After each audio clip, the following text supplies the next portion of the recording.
I'm Vale Dixon with Simple Soil Solutions. We're here in our beginnings, our first cover crop on our first installation of a garden on our main farm, Hawks Journey Farm in Nelson County, Virginia. And I'm sitting here in a cover crop that was seeded a little too late. We were working on some other things. We got this was a grass area. We covered it with cardboard. We killed the sod without herbicide. Seeded last fall this Austrian winter pea and rye cover crop. I like this mixture because they both flower at the same time, and that means that later this spring when they're flowering, they're easy to kill without herbicides, and we can run our chickens through here with a little chicken tractor and they can kill our cover crop for us, and we'll be no-till planting our vegetables right into these beds. So I'm sitting in a path. This is actually a raised bed. We've actually shaped this area, and it's hard to see with the cover crop growing. It's springtime and it's time for seeding. And I wanted to talk about seed inoculation. It's a critical step that most people don't know about or they don't have a lot of information about, and I wanted to share with you some of my favorite tips for seeding. So I've got the rye and winter pea here. I'm going to seed some of these beds that were made after. They're hugel beds. We're going to plant some raspberries in them, and it's not really the right time of year to plant rye and winter pea, but I'm hoping to just get a little bit of plant growth before we put in our perennials. Normally you plant these in the fall, so they would look like this about now. But I'm going to plant them today anyway. It's a small area, and I've got my inoculation tools here.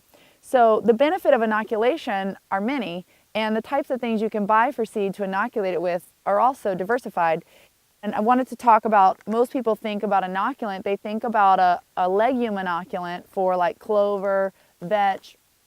It's a specific type of rhizobium or other type of bacteria that goes with the legume and helps it get nitrogen from the air. So free fertilizer. So wouldn't you want to spend a few extra dollars? This bag will treat 100 pounds of seed, and if you have a small garden, that will last you many years.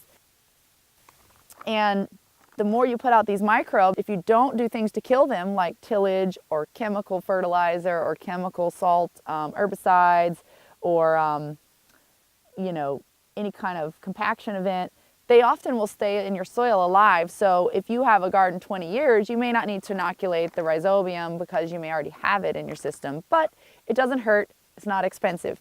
So it's a little black powder and the microbes are stabilized. I keep it in the fridge when I'm not using it and keep it out of the hot sun.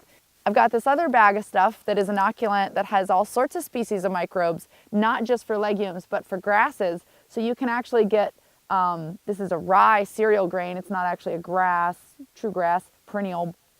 It basically will take nitrogen from the air and fix it on your non-leguminous plants. Also, there's species in here that will protect your plants from any kind of pathogenic fungus.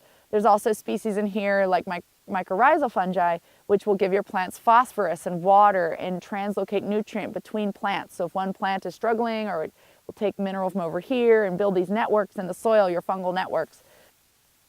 There's many, many species in this black powdery stuff.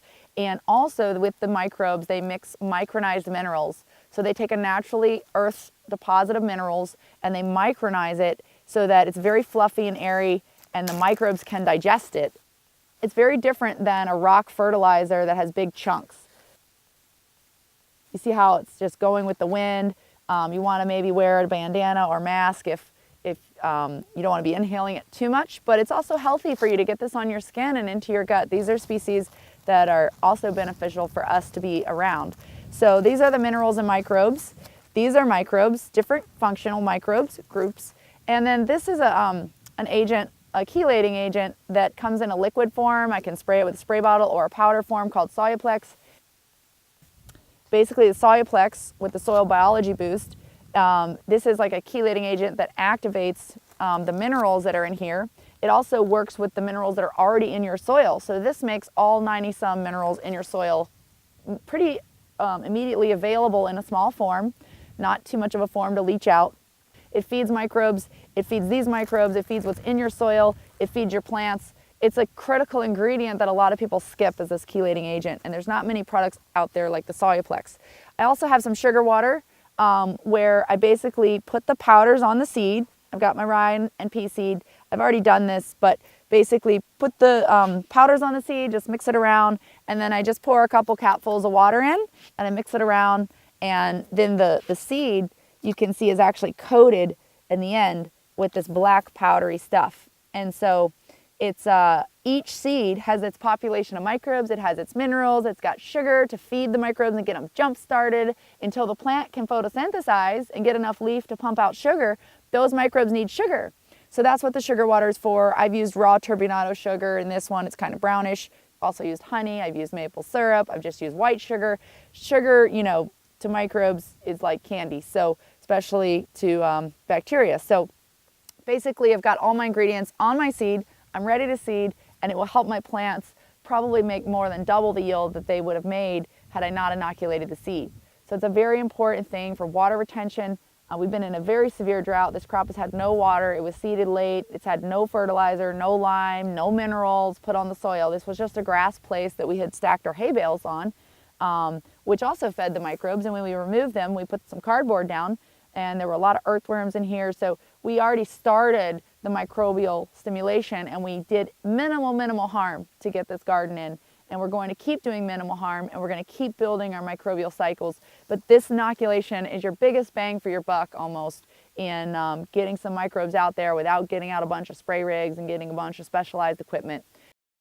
If you'd like to learn more about it, there's a lot more details to cover cropping, inoculation, making your own fertilizers, and getting your microbial systems in your soil back. But we teach all that in our Grow Your Soil workshop. We're having one at the end of April. We're also building mentorship programs and training programs online. So check us out at simplesoilsolutions.com to learn more.